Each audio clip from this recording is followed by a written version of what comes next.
पहले मैं दो चीज़ मुख्यतः बताना चाहता हूँ। पहली बात ये कि आज शिवदीप साहब हमारे बीच में एक हमारे वरीय पुलिस अधिकारी के रूप में मौजूद नहीं है। ये आज इस किताब के ऑथर के रूप में है कि आज इनका जो परिचय है हम लोगों के बीच में ये है कि वुमेन बिहाइंड द लायन, जो ये किताब लास्ट ईयर आई थी, आज दूसरे संस्करण के ऊपर हम बात करने के लिए यहाँ एकत्रित हुए हैं, तो उसके ऑथर के रूप में यहाँ है। तो आप लोगों से बस एक छोटा सा अनुरोध है कि जितने भी क्वेश्चंस होंगे वो इस किताब से ही ताल्लुक रख करके इनके साथ हम करेंगे आज। Apart from this book, we are not going to talk about anything else today. So from starting it now, so Women Behind the Lion ये एक ऐसा शीर्षक है जो हमेशा लोगों को अपने और आकर्षित कर रहा है कि पहली बात तो ये कि ये वुमेन कौन है जिसके बारे में चर्चा हुई है इस किताब के अंदर। दूसरी बात ये कि ये लायन कौन है। ये दो बहुत बड़ा क्वेश्चन है जिसका आंसर मैं नहीं करना चाहूंगा, मैं चाहूंगा स्वयं शिवदीप सर इसका आंसर करें कि what is the reason of this title women behind the lion. First, second कि आप सभी लोगों को पता है कि शिवदीप सर एक ऐसा नाम है जिसको सोशल मीडिया पे बहुत प्यार मिलता है। सोशल मीडिया पे जिस तरह का इनका फॉलोइंग है, जिस तरह से लोग इनको पागलों की तरफ सोशल मीडिया पे प्यार देते हैं, on an average per day अगर मैं बात करूं सोशल मीडिया अगर हम एनालिसिस निकालेंगे तो इनके फेसबुक पे लगभग 1000 से ज्यादा कम मतलब मैसेजेस आते हैं, इनबॉक्स में मैसेजेस आते हैं। कमेंट्स का तो आप छोड़ दो, जो इनके पोस्ट पर कमेंट आते हैं 1000 से ज्यादा ऐसे मैसेजेस आते हैं। तो हमारे लिए बहुत मुश्किल है सर के लिए इस बिजी शेड्यूल में रहते हुए बहुत मुश्किल होता है कि हर एक मैसेजेस को पढ़ें, उसका रिप्लाई करें। बट एक बहुत क्लोज वॉच किए रखते हैं अपने सोशल मीडिया के ऊपर। इस पूरे किताब का जो बैकग्राउंड है वो वहां से कहीं ना कहीं उत्पन्न हुआ है। लोग अक्सर इनसे बहुत सिंपल 2-3 क्वेश्चंस करते हैं। पहला बात ये कि आपका चरित्र ऐसा क्यों है, जो आपका कैरेक्टर है, why it is so different from others. आप महिलाओं के प्रति इतना संवेदनशील क्यों है, कोई भी महिला से रिलेटेड कोई भी मैटर आता है तो आप बहुत प्रोएक्टिव होकर उसको सॉल्व करते हैं। यूथ के प्रति आपकी जो एक आइडियोलॉजी है वो इतना डिफरेंट क्यों है। ठीक है, आप थोड़ा सख्त होते हैं, हम सभी को पता है, ये पटना सिटी एसपी भी थे तो बहुत सारी न्यूज आर्टिकल्स हम लोगों ने पढ़ी है। तो आप यूथ के प्रति ठीक है, आपका रवैया जो होता है, जो पूरी की पूरी पुलिसिंग है, वो सब लोग कहता है कि आप बहुत ही क्लियर चलते हैं। लेकिन एक और ट्रेंड है जो हम लोगों ने, आप सभी लोगों ने उसको देखा होगा, वो ये होगा कि इन्होंने यूथ का मदद बहुत करा है। सख्त हुए हैं उनके साथ बट वो एफआईआर में कन्वर्ट नहीं हुआ है। बहुत सारी ऐसी चीजें हैं, ऐसी बहुत बातें हैं। तो ऐसे बहुत सारे क्वेश्चन हैं जो बार बार लोग पूछते हैं कि सर आप इस तरीके से क्यों हैं, बहुत लोगों से मिलते नहीं हैं, बहुत इस तरीके से रहते हैं, तो क्या है इसके पीछे का रीजन क्या है। ये जो किताब है वुमेन बिहाइंड द लायन, ये हर उस क्वेश्चन का आंसर। इस किताब के अंदर में जो इन्होंने अपनी पूरी जीवनी को लिखा है, जो पेन डाउन किया है, उसके अंदर में आपको इस पूरे के पूरे इनका जो बचपन से लेकर के, और क्योंकि इनका हीरोइक डीड हम सबको पता है, गूगल पे इनका नाम डालने पे, यूट्यूब पे इनका नाम डालने पे we see lot of stories all around. So that was the reason कि वी वर सो इंक्लाइंड कि जो आपकी ये पर्सनालिटी है, आपका जो ये व्यक्तित्व है, जो लोगों को इतना ज्यादा आकर्षित करता है अपने प्रति, वो व्यक्तित्व, वो पर्सनालिटी हर आम जनता, हम जैसे लोग उसको पढ़ें और समझें कि वाई वाज सो डिफरेंट। और आप में से बहुत लोगों को पता होगा, बहुत लोगों को नहीं पता होगा। सर बॉम्बे में थे, सर डिटेल में उसमें बात भी करेंगे। ऐसा कोई प्रोडक्शन हाउस नहीं है top 3, I not take the names, I not quote the names, ऐसा कोई नाम नहीं है बॉलीवुड में जो इनको इन पर्सन चेज नहीं कर रहा था। जो टॉप 3 नाम होगा ना बॉलीवुड में जो सबके दिमाग में है, उन सारे लोगों ने पर्सनली कम से कम 5-5 बार फोन किया है कि let's make a movie in around. ठीक है, बट इन्होंने उसको प्राथमिकता नहीं दी, उसको नहीं किया। क्यों नहीं किया उसके ऊपर भी शायद ये ज्यादा बताएं तो ज्यादा अच्छा लगेगा। And I don't want to take much more of time discussing all this. So first thing that we want to share is that the title of this book, Women Behind the Lion, and the second is the overall personality of Shivdeep sir. What all things we see right now, वो कहाँ से प्रेरित है, वो क्यों इनके अंदर, वो किस तरीके से इनके अंदर इनकलकेट हुआ, वो सारा कुछ वो चीज़ें हैं। अरहा publication is the official publisher of this book. और अनफॉर्चुनेटली आज जो अरहा पब्लिकेशन की जो मैनेजिंग डायरेक्टर हैं ममता शिद्दी प्लांडे जी, वो आज हमारे बीच नहीं आ पाई हैं, उनका बॉम्बे में काफ़ी आज व्यस्त कार्यक्रम था। तो ममता भाभी और जो ये पूरा प्रोडक्शन, जो पब्लिकेशन हाउस हम लोगों ने बनाया था, वो उसके पीछे का रीज़न यही है कि we don't want to make it commercial, we don't want to make money out of it. So जो भी पैसा इसमें से हम, एक तो जो है कॉस्टिंग उसके ऊपर भी है, और जो पैसा आ रहा है हम उसको वापस से री इन्फ्यूज करना चाहते हैं, किस तरीके से वापस से हम कम्युनिटी और सोसाइटी के अंदर मिल करके काम करें। That was the reason we wanted to have our own publication house from where we wanted to take this forward. Fortunately, we have Manish sir with us today. He is the owner of ज्ञान Ganga limited. और मैं भी बचपन से sir के क्या बोलते हैं कि शॉप से किताब खरीद के पढ़ा हूँ स्कूल लाइफ में। So Gyan Ganga is the official distributor for Bihar and Jharkhand. So they are taking care of the entire logistics की, किस तरीके से ये किताब जो है वो हर जगह पहुँचे। हमारे साथ मृणाल जी हैं, बिकॉज यूथ काफ़ी बड़े लेवल पे सर को फॉलो करता है, तो किस तरीके से अब हम प्लान करें कि आरा पब्लिकेशन, ज्ञान गंगा मिल करके बिहार के विभिन्न विभिन्न जिलों में जाए, कार्यक्रम करें और उनके साथ मिल करके हम कुछ और देखेंगे और आगे हम क्या बेहतर कर सकते हैं. सो will not take much of your time. I'll put it to Shivdeep sir first, Manish sir first, to say something, and then to Shivdeep sir. Thank you Manjeet ji. Sukhdev ji को थैंक्स करना चाहता है, इतने बड़े हस्ती मेरे मुझे बुलाया और मैं इनके साथ बैठा हूँ. और मैं आधार पब्लिकेशन मुझे डिस्ट्रीब्यूशन के लिए दिया है. मैं इसे बहुत अच्छे से बिहार झारखंड के हर जिले में सिस्टमेटिक तरीके से हर शॉप पर पहुँचाऊँगा मैं. और बाकी तो सुखदेव सर और मंजीत जी को थैंक्स करना चाहता हूँ इसके लिए जो मुझे अपॉर्चुनिटी मिला और मैं इसे ईमानदारी पूर्वक करूँगा. Thank you. सो मैंने जो शुरू में जो दो बातें रखी हैं, मैं चाहता हूँ उसका उत्तर शिवदीप सर के थ्रू आए. बाकी then it is an open forum for all. आप में से कोई अगर सर से कुछ पूछना चाहता है इस किताब के regarding, please feel free to ask.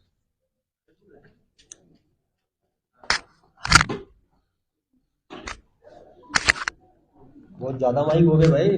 Patna 12 साल बाद, पहले इतने माइक नहीं रहते थे. चलो अच्छा है, अवेयरनेस है और अलर्ट है मीडिया, अच्छा लगा. सबसे पहले तो आप लोग यहाँ पे आए, शॉर्ट नोटिस पे आए, इसके लिए मैं आपका शुक्रिया अदा करता हूँ.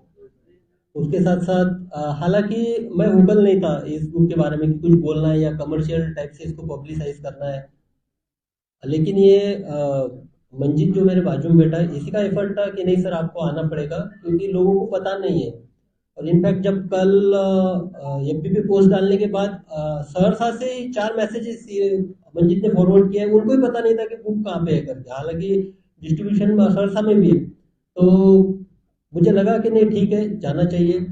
और मनीष जी जिन्होंने खुद होके इसमें इनिशिएट करके बोला कि सर मैं इसको डिस्ट्रीब्यूट करूँगा और मेरा ये सौभाग्य होगा, उनका भी थैंक्स. और हमारे बाजू में मृणाल जी है तो सबका परिचित चेहरा ही है, तो उन्होंने इनिशिएट किया इस कार्य के लिए. सारा जो आप लोगों से कम्युनिकेशन उनका ज़्यादा था, वैसे हमारा कम्युनिकेशन तो उस टाइप से नहीं था, इसलिए उन्होंने इनिशिएट किया यहाँ पे, उनका भी थैंक्स. अब मैं किताब पे बात करूँगा. तो ये अभी मंजीत ने बताया कि हाँ प्रोडक्शन हाउसेस थे, और मैं यहाँ बता दूं कि करीबन 13 स्क्रिप्ट मेरे ऊपर लिखी जा चुकी है, और 4 स्क्रिप्ट तो मेरे मोबाइल में अभी भी है जो सिर्फ मेरे हाँ के लिए रुकी है कि हाँ आप इसको ओके कर दीजिएगा, उस पर मूवी बन जाएगा. तो अब मुंबई में मैं डेपुटेशन पे गया था फैमिली रीजन की वजह से. वहाँ तो वो कल्चर ही है, कमर्शियल कल्चर है. मैंने वहाँ किसी का भी एक्सेप्टेंस स्वीकृत नहीं किया, वहाँ पे किसी को एक्सेप्टेंस नहीं किया उसमें. क्योंकि जब मैं वो स्क्रिप्ट मेरे पास भेजे जाते थे, मैं उसको पढ़ता था, तो वो एक मुझे लगता था कि जो एक हीरोइक एस्पेक्ट है कॉप का, पुलिस का, जैसा दबंग, सिंघम, उस टाइप से वो उसकी लिखावट थी, उस टाइप से उसको प्रोजेक्ट किया गया था कैरेक्टर में. और मेरा मानना है कि दुनिया भी उसी कैरेक्टर को देखना चाहती है कि जो इस्टेब्लिश्ड है. आप कोई पॉलिटिकल लीडर्स को लीजिए जो इस्टेब्लिश्ड है, आप कोई फिल्म स्टार्स को लीजिए, आप स्पोर्ट्समैन को लीजिए. मैं ये नहीं बता रहा हूँ कि मैं उससे उतना बड़ा सेलिब्रिटी या सुपरस्टार या स्टार हूँ, लेकिन हाँ जो भी समाज में जिनको मान्यता है सिर्फ उनकी कहानियां आती है, उनके हीरोइक एस्पेक्ट्स आते हैं. लेकिन मेरा मानना है कि उनके पीछे आप सब भी जो भी खड़े, आपका भी इसमें कोई दो मत नहीं होना चाहिए कि आपके पीछे किसी ना किसी का योगदान होता है आपके परिवार में, और वो क्रूशियल टाइम में होता है. और हालांकि उस पर्सनैलिटी जो समाज में पर्सनैलिटी इस्टेब्लिश हो चुकी है उसको वो रिस्पेक्ट मिलता है, उसको सारी चीजें मिलती है, लेकिन उसके पीछे जो है, जो लोग मेहनत करते हैं, जो एक दिशा निर्देशन करते हैं, जो एक विपरीत परिस्थितियों को सहन करते हैं, जो एक इंस्पिरेशनल फैक्टर्स होते हैं, उनकी कहानियां नहीं आती है। तो मैंने तब एक डिसाइड कर लिया कि नहीं, जब कभी किसी स्क्रिप्ट को हाँ करूंगा या कुछ मूवी बनेगा, कुछ भी होगा, लेकिन उससे पहले मेरी जो रियलिटी है, मेरी जो कहानी है, वो आनी चाहिए सोसाइटी के सामने, समाज के सामने। और वो जो कहानी है, वो बोला जाता है कि एक ग्रे एरिया रहता है लाइफ में। हर एक के लाइफ में ग्रे एरिया होता है, ब्लैक एंड व्हाइट में किसी की लाइफ नहीं होती है। तो ग्रे को उसको प्रोजेक्ट किया जाता है। तो मुझे ऐसा लगा कि नहीं, ग्रे नाम की कंसेप्ट को नहीं रखना चाहिए। जो भी कुछ है ब्लैक एंड व्हाइट में आना चाहिए, ट्रू टू दी फैक्ट्स आना चाहिए, सब रियलिटी के साथ आना चाहिए। पहला तो ये था। दूसरा, अभी बताया, वो कॉमन एक क्वेश्चन था कि आप ऐसे क्यों है करके। हमेशा का सबका यही था कि आप सबसे डिफरेंट क्यों है, आपका एटीट्यूड ऐसा क्यों है, आप इतने इंट्रोवर्ट क्यों है। जैसा महिलाओं का एस्पेक्ट, आप महिलाओं के प्रति इतना संवेदनशील क्यों हो। इतना संवेदनशील था कि अगर फॉर एग्जांपल अभी मैं डीआईजी सरसा हूँ, तो सबसे पहले मैं जाने के बाद जो वहाँ पे काम किया था, डिस्ट्रेस वारंट, जो कि जिनकी शादी हो चुकी है, बाद में शादी के बाद जो पति छोड़ देते हैं, तो कोर्ट से वो उनका जो एक मंथली उनको देना होता है 4,000, 5,000, 6,000, तो उनको मिलता नहीं, तो कोर्ट उसको वारंट करता है। तो सबसे प्रायोरिटी में मैंने वही लिया कि नहीं, इनको उनका जो मुआवजा है पति के थ्रू मिलना ही चाहिए, एग्जाम्पल के तौर पे। तो महिलाओं के प्रति आप इतना संवेदनशील क्यों है। और यंगस्टर्स की बात की है यहाँ पे, वही मिंटो कॉलेज, मिंटो हॉस्टल, वही सारी चीज यहीं पे है। अभी वही यूनिवर्सिटी के कॉलेजेस है। मैं भी सिटी एसपी के तौर पे था। आप लोग उस वक्त मोस्ट ऑफ द लोग थे फील्ड पे, सबने देखा है, पुलिसिंग का तरीका भी देखा है। लेकिन उस वक्त एक मेरा एक डिफरेंट एस्पेक्ट था पुलिसिंग का, जो सारे स्टूडेंट को अपील कर गया। बाद में जब भी कोई धरना होता था, अगर मैं जाऊं तो आपने देखा कि 5 मिनट में बातचीत होगी, छूट जाता था। तो उसमें एक था कि मैं ह्यूमैनिटेरियन ग्राउंड पर उनको टैकल करता था। थोड़ा हार्श था, लेकिन उनका करियर का भी ख्याल करता था। तो ये एस्पेक्ट क्यों है। तो ये जो डिफरेंट एस्पेक्ट है मेरे पुलिसिंग के, डिफरेंट, उसका जवाब बहुत सारे लोगों को चाहिए था। और तीसरी इंपॉर्टेंट बात थी कि मैसेजेस जो भी आते थे, तो एक कमाल है। शुरू में तो यानी 2012, 13, 14 तक तो ठीक था, लेकिन जब अब उसके 14-15 के बाद एक जनरेशन को मैं देख रहा हूँ, तो वो जो मैसेजेस आते थे, उनके मैसेजेस में डिप्रेशन का साइन ज्यादा था, इंस्पिरेशन की कमियां थोड़ी कम दिख रही थी। तो जो भी सवाल थे, तो वो डिप्रेशन में गए हुए जो यंगस्टर्स के सवाल थे, उस टाइप से सवाल होते थे। हालांकि मेरे तौर पे मैं निजात करने की कोशिश करता था, जवाब देने की कोशिश करता था, काउंसलिंग करने की कोशिश करता था। तो मुझे एक लगा कि नहीं, यंगस्टर जो है, ये जो एक डिप्रेशन के मूड में अगर कोई जा रहा है, तो उसको मेरे से बड़ा एग्जाम्पल कोई हो नहीं सकता कि जो उनको मेन स्ट्रीम में खींच के लाए। इसलिए फिर सारी चीजें एकोमोडेट होकर सोचा कि नहीं, लिखा जाए। और लिखने का एक इंस्टिगेटिंग फैक्टर ये भी रहा कि मुंबई में जब पोस्टेड था, तो कोविड का दौर उस वक्त आया। मेरी वाइफ जसलोक हॉस्पिटल में गायनिक का काम करती थी, और मैं एज अ कॉप करके, पुलिस करके काम कर रहा था। तो उस वक्त जो लोगों में एक डर देखा, परिवारों को टूटते हुए देखा, पूरे परिवारों को तुरंत निराश होते हुए देखा। और एक आपदा आने के बाद जो एक परिस्थितियों से भिड़ने का जुनून चाहिए आदमी में, हमेशा रहा है। नहीं तो वही प्री मैच्योर स्टेज से जब से आदमी बना है, आज इतना कल्चरली डेवलप हुआ है, वो कहाँ मिसिंग है। तो वो जो एक कोविड का दौर है, उस वक्त लगा कि नहीं, अभी राइट टाइम है, पेन डाउन करना चाहिए। कोविड में वैसे भी मूवमेंट सब बंद थे, लॉ एंड ऑर्डर का थोड़ा इशू था, उसमें जाना पड़ता था, समय मिला मुझे, और मैंने पेन डाउन शुरू कर दिया और मैंने लिखा। अब मैं ये बताता हूँ कि मेरी जो लाइफ है, आज मैं जब पीछे देख के ये बुक जब लिख रहा था, तो पहले तो पहला चैप्टर लिखने से मुझे करीबन 1 महीना लग गया, लिख नहीं पा रहा था। लिखते वक्त एक तो कलम, हाथ थरथरा रहे थे, कलम रुक रही थी, आंसू आते थे कि इसको लिखना चाहिए कि नहीं लिखना चाहिए। फिर मैंने माँ से बात किया मेरे, कि ऐसी ऐसी बात है, मैं लिखना चाहता हूँ।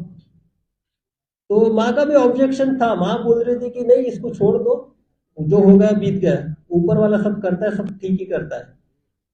तो फिर और 1 महीने के लिए वो बीच में ब्रेकडाउन हो गया, नहीं लिखा गया। बाद में और सोचा, कोविड का दौर देख रहा था, मैंने बोला नहीं लिखना चाहिए, और मैंने कोशिश की और शुरुआत की। शुरू में 2-3 महीना मुझे तकलीफ हुई लिखने में चैप्टर्स, क्योंकि जो अनुभव थे वो काफ़ी सेंसिटिव थे, काफ़ी दर्द भरे थे, लेकिन मैं लिखते गया। बाद में फ्लो आने के बाद तो पूरा कंप्लीट हो गया। तो मेरा जो जर्नी है वो जर्नी इंजीनियरिंग तक था, ही इसमें आया है, हीरोइक इसमें कुछ नहीं है। लेकिन हाँ, आपके लाइफ में आपके माँ का क्या रोल होता है, पिता का क्या रोल होता है, आपके भाई बहन का क्या रोल होता है। मैं ये दावे के साथ बोल सकता हूँ, अगर आप एक किताब पढ़ेंगे तो हर तीसरे या चौथे परिवार की यही कहानी होगी। वो इसलिए क्योंकि जिस तरह से मेरा बचपन गुजरा है, उसमें मुझे एक दिन ऐसा नहीं लग रहा था कि उस दिन मुझे लग रहा था कि पिताजी का मर्डर कर दिया जाए, पिताजी को मार दिया जाए, या तो घर छोड़ के भाग दिया जाए। ये दो ही ऑप्शन मैं सोचता था। अब उस टाइप की सिचुएशन में आप है कि जिसमें आपको लगता है कि आपके पिता की आप हत्या करने पे एकदम मानसिकता पे है, और या तो घर छोड़ के भागने की मानसिकता से। अब उस मानसिकता से मैं गुजरा, एक माँ ने सपोर्ट किया, और आज आप लोग सब देख रहे हैं, आपको सारी चीजें हीरोइक चीजें दिखती है। जब मैं पीछे जाके देखता हूँ तो वो एक मोमेंट होता है, उस मोमेंट में अगर मैं ऐसा कोई डिसीजन लेता था, घर से भाग जाता था या कुछ मेरा अनपन हो जाता था, तो आज मैं लोगों की सेवा नहीं कर पाता था। इसलिए जो भी सिचुएशन है, सिचुएशन में आपको डेफिनेटली इंस्पायर करेगी ये बुक। ये बात तो पक्की है कि सिचुएशन से लड़ने का तो सिखाएगी। और शायद माँ को जो उसका सेक्रीफाइस है मैं कुछ दे तो नहीं पाऊंगा, लेकिन हाँ ये मुझे लगा कि एक बार लिख के उसके अनुभवों को मैं आपके सामने बयां करूं। और जो टाइटल टाइटल के बारे में भी थोड़ा कश्मकश था कि टाइटल क्या रखा जाए, टाइटल क्या रखा जाए। अब ऐसे ही सोचते सोचते पहले तो माँ का नाम डिसाइड किया था रखने का, लेकिन बाद में बोला नहीं, ये जो जर्नी है वो माँ की जर्नी नहीं है, ये जर्नी है एक एम्बलेम की। Emblem means lion. Lion means मैं अपने आप को खुद को लॉयन नहीं बोल रहा हूँ, लेकिन मेरे जो शोल्डर पे लॉयन आया है उसके पीछे अगर कोई है खड़ी, वो मेरी माँ है, वो वुमन है। और मैंने वहां स्पेशली माँ का नाम नहीं लिखा, तो माँ का यहाँ पे वुमन डालो। वुमन मीन्स हर महिला की वो कहानी हो सकती है जो अपने बेटे को अपने कंधे पे अशोक स्तंभ तक पहुंचा सकती है। तो समाज के लिए मुझे लगता है कि ऐसे दौर में मुझे पढ़ना चाहिए। और आपके कुछ अगर सवाल है तो आप बताइए। Any question? कोई भी सवाल अगर आपको हो तो पूछ सकते हैं आप। अच्छा, पुलिस की जो लाइफ होती है 24 आवर लोगों के लिए होती है, उस बीच कैसे आपने इतना सोचने के लिए टाइम निकाला, फिर लिखने के लिए निकाला, फिर आपने पेन डाउन करके लिख डाला? ये मैं कोविड को धन्यवाद देता हूँ, क्योंकि उस वक्त उसमें समय मिल जाता था। और दूसरी बात है कि वो इसलिए भी फेस इंपॉर्टेंट था क्योंकि हम आसपास दर्द देख रहे थे उस वक्त इमरजेंसी में वाइफ भी मेरी वहाँ पे, स्पेशली अब कोविड होने के बाद तो ये कहे कि आप कोविड के लिए अलग से वार्ड बना रहे हो, लेकिन जो प्रेग्नेंट है उनका क्या, उनकी डिलीवरी का क्या, कोई हाथ लगाने के लिए तैयार नहीं है। तो उसका भी डेली आके 1-2 केसेस वो सुनाती थी।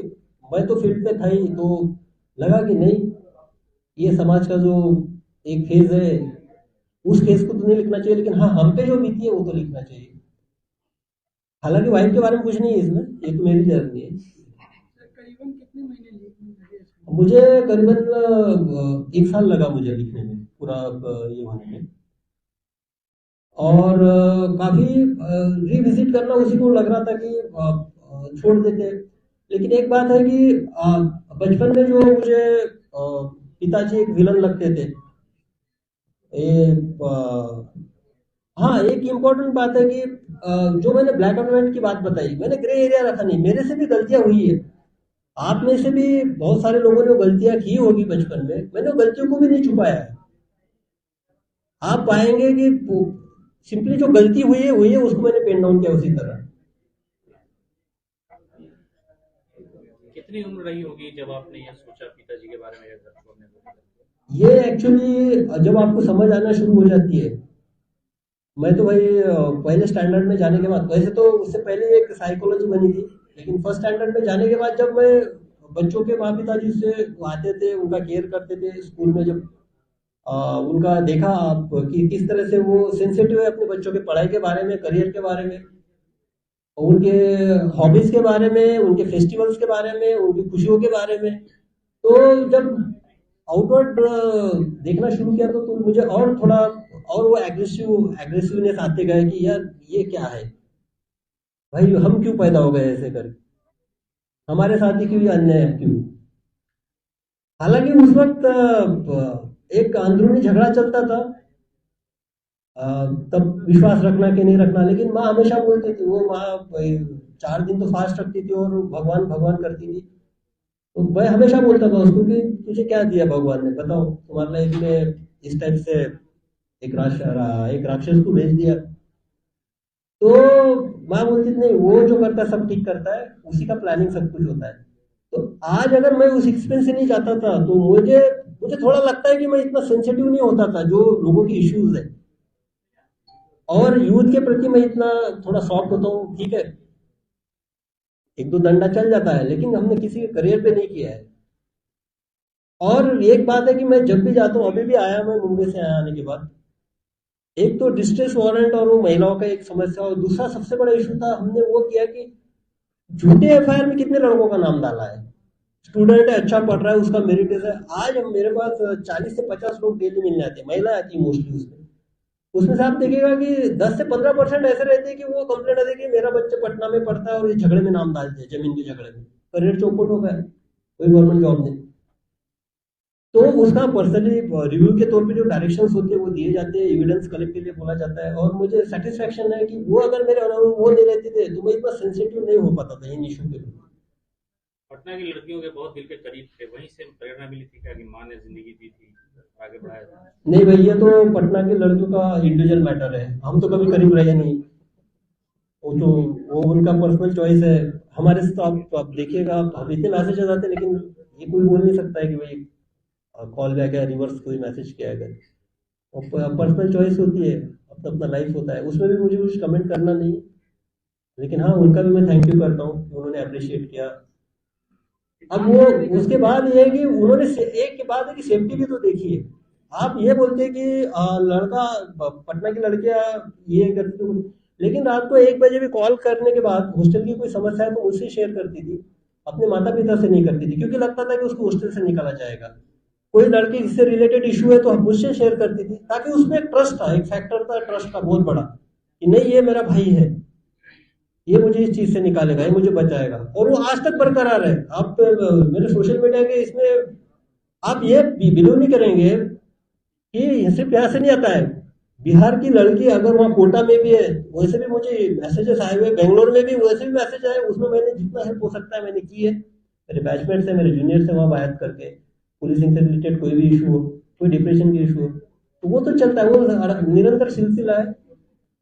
और ये मुझे लगता है विश्वास कुछ रहता है तभी विश्वास बनता है। किताब में बिहार के दौरे का जिक्र है, जब आप बिहार आए आपने ड्यूटी की। नहीं, एक्चुअली ये वो हार्श पार्ट आना जरूरी था कि पर्सनैलिटी कैसी है, लेकिन हाँ, मैं ये बोलूँ कि मुझे जो पहचान दी है, मेरी जो आइडेंटिटी है, मेरे पिताजी ने तो मेरा नाम रख दिया, शिव के भक्त, वो किताब में भी है, वो हार्डकोर भक्त है, शिवदीप नाम तो रख दिया, लेकिन शिवदीप आप लोगों को पता कहाँ से चला, वो मुझे इस भूमि ने नाम दिलाया, पहचान जो दिलाई मुझे बिहार ने दिलाई, मेरी कर्म भूमि बिहार है, इसलिए डेफिनेटली आगे जैसे समय मिलेगा तो मैं मेरे कर्म भूमि के एंट्री के बाद के जो मुझे शुरू के एक्सपीरियंसेस थे, वो दौर भी कुछ काफी, उस वक्त जब 8-9 का दौर आप देखेगा, उसका दौर कुछ अलग था, तो मैं प्रयास करूंगा कि उसको मैं पेन डाउन करूँ। किताब लिखने का इंस्पिरेशन कहाँ से आया? एक्चुअली मैं पहले बता दिया हूँ 3-4 एस्पेक्ट से। आपने सर बात कही कि आप धीरज की काफी लिखी जा चुकी है, 4 आपके ख्याल में भी है, हाँ। और तो बनेगी, तो क्या आगे भविष्य में कि राइटर या राइटर से बात हो रही फिल्म बनने की? नहीं, एक्चुअली आजकल क्या है कि ये जो अब तो बहुत ज्यादा होगा, अब ओटीटी का भी दौर आ गया, वेब सीरीज का दौर आ गया, तो क्या है कि और अब हिंटरलैंड की कहानियां आ रही है। आप देख रहे होंगे हिंटरलैंड के, जैसे कि मिर्जापुर है, भोपाल है, जामताड़ा है, महारानी है, तो इंटरलैंड कॉन्सेंट्रेट हो रहा है कमर्शियल एस्पेक्ट से, तो वो उनका काम कर रहे हैं, वो आ रहे हैं। लेकिन अब तक तो मैंने किसी को साइन नहीं किया है, किसी को हाँ भी नहीं बोला है। एक आखिरी सवाल, पटना की याद आती है? अरे भाई, हम तो बहुत खुश थे, इसलिए तो सबसे पहले देखे हमारे जानने पहचाने वाले कौन है, फोटो ये दिखे हमको 3-4 लोग। हाँ, अच्छा लगा। और आपने भी मिस किया, हम पटना में थे, हमारा एक्शन, मुझे तो मजा आता था, आपको भी। सर, आपने अभी कहा कि बचपन में मुझे कभी कभी ऐसा लगता था कि वाई मी, हाँ ये मेरे ही साथ ये सारी चीजें क्यों हुई। तो अब चूंकि आपके कंधे पर लायन, आपके कंधे पर लायन है, तो ये जो आपकी बुक की स्टोरी है, तो शायद हम इसे कह सकते हैं कि वाई मी से इसलिए मैं, ये स्टोरी कह सकते हैं। हाँ, इसको ऐसा बोल सकते हैं, क्योंकि मैंने पहले यही बताया कि शायद उस वो जो हार्डशिप थी उसी ने मुझे सेंसिटिव ज्यादा बनाया, सभी इश्यूज में ज्यादा सेंसिटिव बनाया। इवन इनफैक्ट जब वो सिचुएशन देखने के बाद अ, शादी से पहले तो मैं 60-70% मेरा तो डोनेट कर देता था सैलरी। अब बोलना नहीं चाहिए, मेरी जब शादी हो गई तो मेरे अकाउंट में 32,800 रुपये थे। और 2000, आप जस्ट इमेजिन कीजिए कि कोई अगर 8 साल में सुपर क्लास वन के सर्विस में उसके अकाउंट में 32,800 रुपये है, तो वो शायद वही एक फेज था कि मदद करनी चाहिए। मेरा जैसा कोई अगर है वहाँ पे जिसको एजुकेशन में हेल्प चाहिए, किसी की शादी में हेल्प चाहिए, किसी की परिस्थिति ऐसी कि उसको ऑपरेशन में हेल्प चाहिए, तो मुझे लगा कि करना चाहिए। इनफैक्ट यहाँ पे बहुत सारे केसेस है, डिस्कस नहीं करूंगा, लेकिन यहाँ की कोर्ट में नहीं लड़ सकती थी महिलाएं। कोर्ट के जो लॉयर्स का फी है तो वो हमने खुद बेयर किया है यहाँ पे, तो हमको लगा कि नहीं ये लड़ नहीं पाएगी इसको, तो लॉयर एक्चुअली जब हमने लॉयर से कांटेक्ट किया तो लॉयर भी उन्होंने भी अपना फीस जो है ना 1/10 कर लिया। अगर वो सामने से सपोज 5,000 ले रहे, जब हमने हमारा कॉज बताया कि भाई ये देखो हमसे नहीं, लेकिन हमको लगता है लड़ना चाहिए, हम देंगे आपका फीस, तो उन्होंने वो 500 रुपये पे लिया है 1/10 पे। तो चलो ठीक है, आप इनिशिएट कीजिए किसी अच्छे काम के लिए, समाज आपका साथ देता है। सर, कहा जा रहा है कि बिहार में अब जंगल राज 2 वापसी आ गया है, तो नारायण जी से आप कैसे देखते हैं? भाई, मैं तो एक ऑथर के तौर पे आया हूँ, अभी उस पर कमेंट नहीं करूँगा।